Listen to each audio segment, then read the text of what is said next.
So behind me is a thrift store that I have travelled 5,974 miles to come and thrift at. So about 6 months ago, I received a DM. And in that message, it basically read, James, I have found the best thrift store ever. And like, I'll be honest, I was kind of skeptical. Like, let's be real, everyone exaggerates literally everything on the internet. But it's also been estimated that Tokyo has more thrift stores than New York, Paris, Milan, and London combined. So yeah, today we're gonna be visiting some of the most unusual, some of the most famous, and probably the greatest thrift store I have ever stepped foot in. But yeah, let's get a move on because Tokyo is pretty big and we've got a lot of stores to get through today.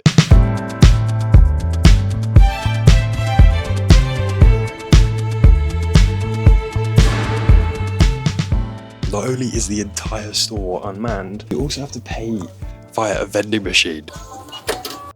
Right, well, we have broken the seal. I guess in terms of shopping for myself, there wasn't much in the way of my size, but I guess where I lose out, Freya gains. And I know in terms of online, it's always important to obsess over the brands and, you know, the labels of clothing that are available there, but in terms of like a genuine selection of clothing that was nice materials, nice cuts, interesting items, I thought it was really rather fantastic.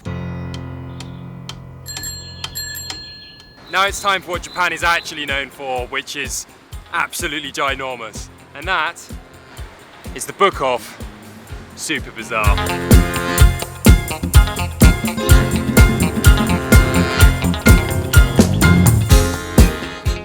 Oh, and in case you're interested in just how big this Super Bizarre is, it covers 4,700 meters, which is not massively far off of a football pitch.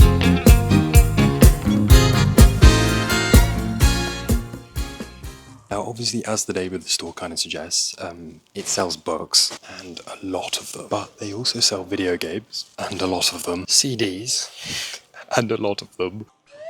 And also a ridiculous amount of clothes.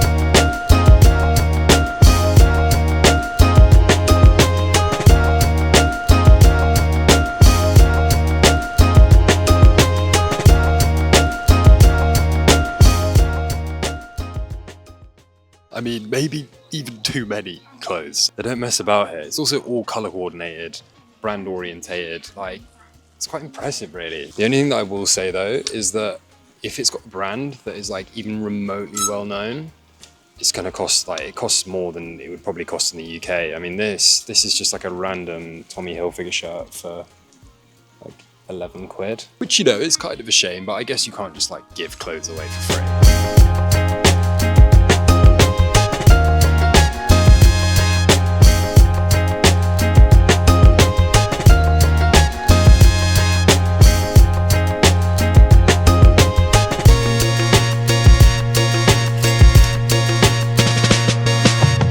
In terms of like the amount of high-end stuff that is available all across Japan, I mean, there is no end to the amount of Louis Vuitton bags that you can buy here.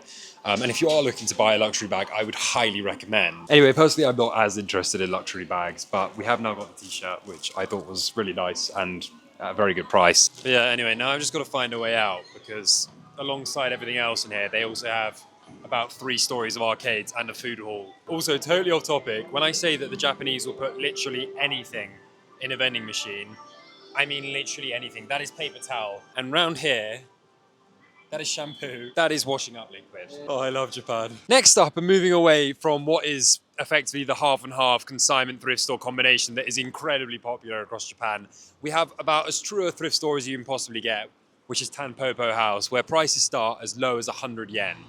Which is like 50p, or I don't know, 50 cents in anyone else's money.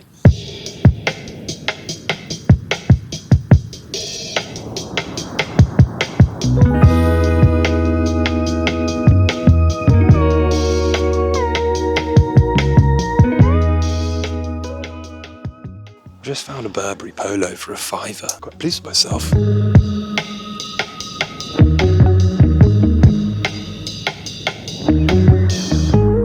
Right, well, unfortunately, I've fallen victim to the cash-only problem that they have here in Japan. I was only carrying 1,000 yen of it, so we've had to leave the Burberry polo, which is rather sad. But I must say, in terms of selection and in terms of like a proper thrifting experience where it's not all been done for you, We found a couple of hidden gems, I feel. But yeah, if you are coming here, I definitely recommend bringing cash, because otherwise you might be left disappointed, like myself.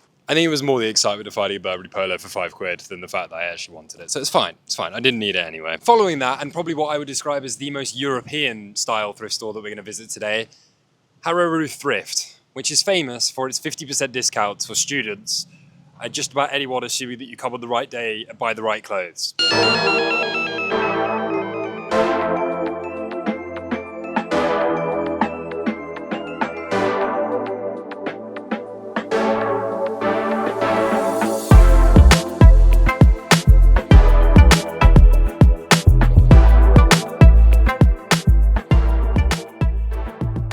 Right, well, it's safe to say that we're now back to reality. That was somewhat extremely underwhelming, very expensive, and obviously I can't really take advantage of the student discount because, well, I'm not a student. But, you know, you win some, you lose some, and technically I won because I didn't spend any money. And there is that as well, you know.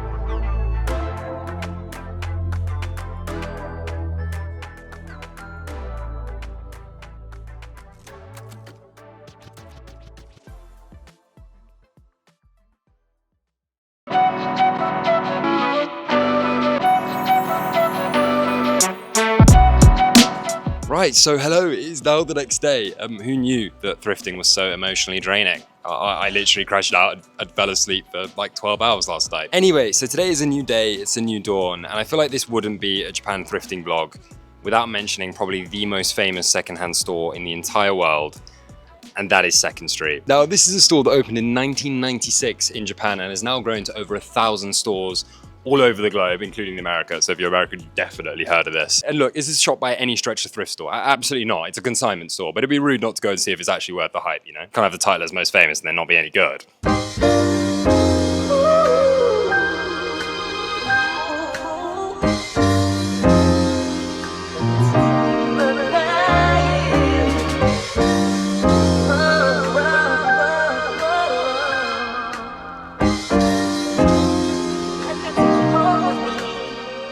But they also have a basement.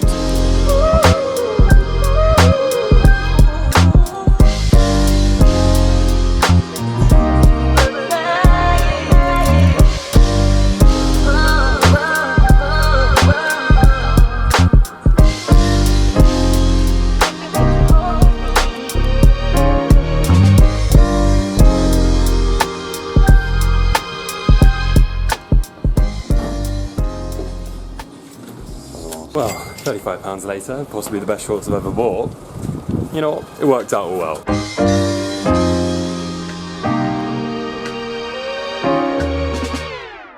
So behind me is a store that I travelled almost halfway around the world for. It doesn't appear on Google Maps. And I don't say this lightly, but it is probably the greatest secondhand store in the world.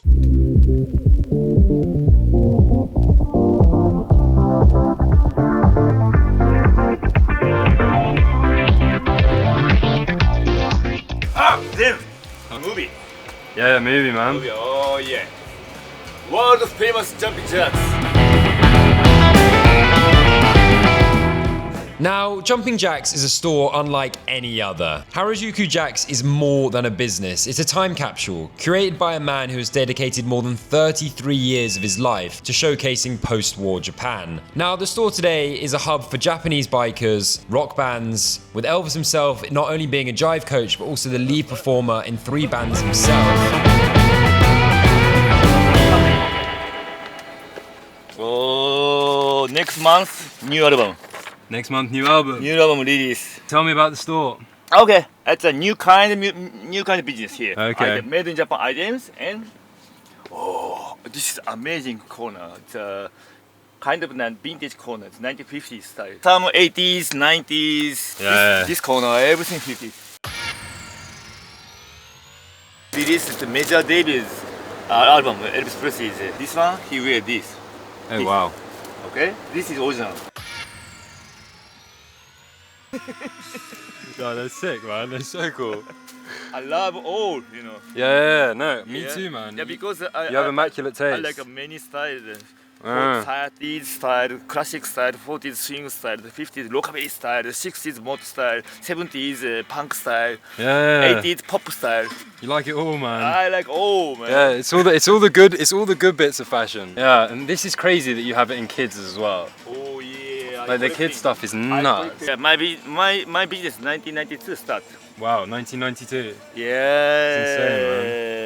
insane, Women's clothing. Wow. Because, 10 years before I was even alive. That's how long the store's been here for.